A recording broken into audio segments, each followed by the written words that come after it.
more weight just to pin it along the bottom every so often. So I'm just going to keep feeding that in like this. Another hook. I think I've done every like 4 meters or 5 meters with the hooks maybe, and I've done 12 hook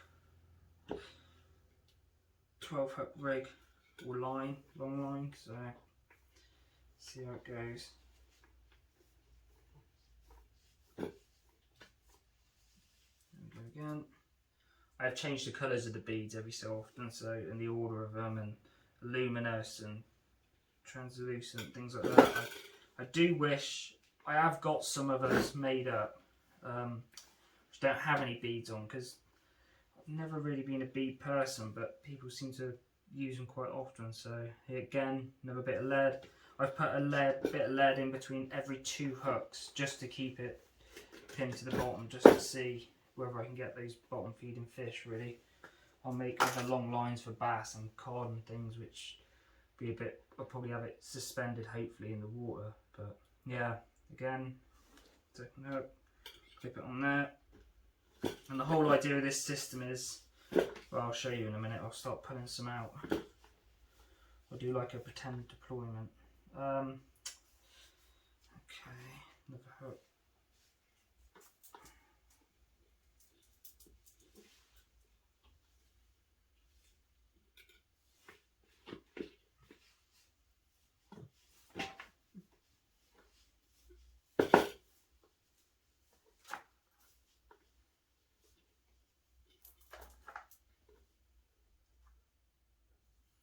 Every hook I'm just putting on the beginning again, at the beginning of the rod each time, as you guys can hopefully see. Oh, that one's a bit kinked. That is the only other problem with all these new lines, and it's not being under tension. Everything's got a bit of a memory to it, so it's a bit kinky. Which, one thing I have to make sure is that when I do deploy is that they don't cross over, but we'll see. Okay. Another bit of lead. That's in between 2 again. Another hook. I think this long line, I think I made it 50 meters maybe, something like that. I haven't gone too crazy on the length of them. I want to try and keep all my baits compact and close really. If you've got a small, wow, from a coarse angling background, I do think the closer you have your bait together, the better, because it's like ground baiting. When you go out sharking, you rubber ducky, don't you? But the thing is, why does no one loose feed for anything else? You know what I mean? So you're fishing from the beach. Why aren't we catapulting loose feed out? Because at the end of the day, fish are attracted to scent. So maybe everyone's missing the point there. But okay, I will just show you how these are looped on. So I've literally just done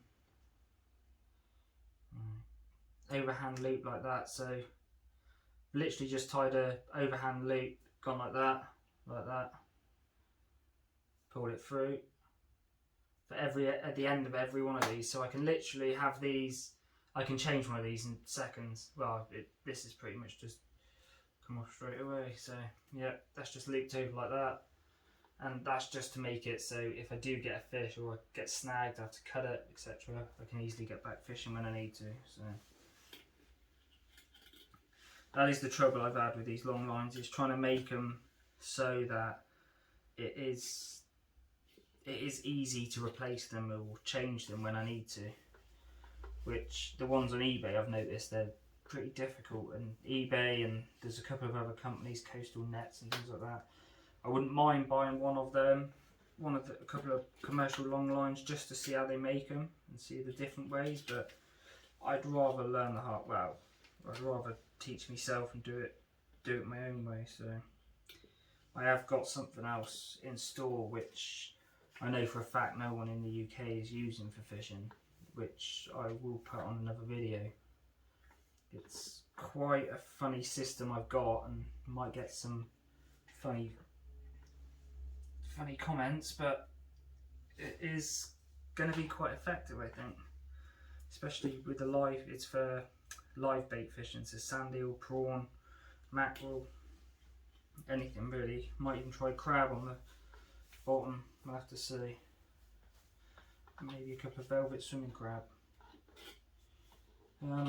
Okay, so coming to the end now, and let's take that, slide that over. Okay, so another lead, and again just the tape over the end. That's just to stop abrasion, just so when I tie it to the other rope, it's at least it'll rub on the tape, and if the tape does start to show signs of wear, I can just put more tape on it or come up with another way to stop it rubbing maybe. But okay, so when I go to the buoy, I'm going to have this in the water. Take 5.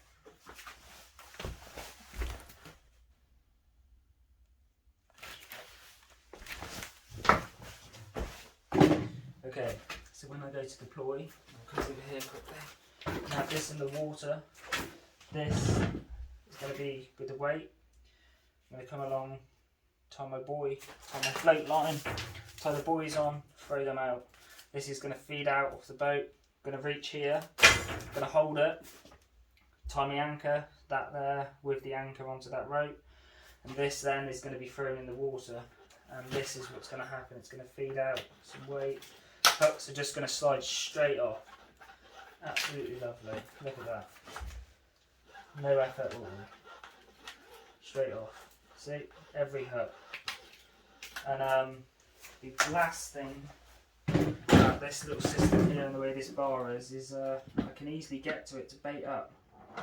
So I just need to hook, bait elastic, and away I go. Hopefully it stops getting tangles as well, but we'll see, because I know some people use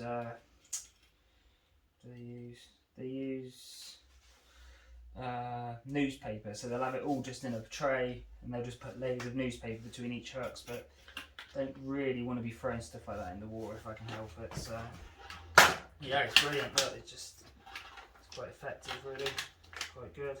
It's going to stop me from getting limited tangles, things like that. That's about it for today, guys. So thank you very much for Motion Angling. All the best.